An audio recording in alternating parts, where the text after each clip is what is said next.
নমস্কার, আমি জিয়ারুল হক, lucky medicine YouTube চ্যানেলের পক্ষ থেকে আপনাদের স্বাগত। আজকে দেখাচ্ছি এই যে এলএসডি লাম্পি স্কিন ডিজিজ হয়েছিল, হওয়ার পরে 15 দিন পরে এই যে কী অবস্থা, লাস্ট স্টেজ দেখতে পাচ্ছেন ক্যামেরাম্যান। এই মুখের মধ্যে হয়েছে, দেখতে পাচ্ছেন কী অবস্থা।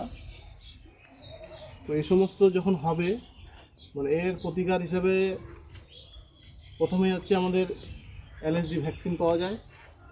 তো এরকম অবস্থা যাতে না হয়, মানে এই সময়কালে বিশেষ করে দেখা যাচ্ছে যে 1 থেকে 1.5 বছর বয়স, মানে 18 মাস বয়সের বাচ্চাদের বেশি এই রোগটা দেখা যাচ্ছে।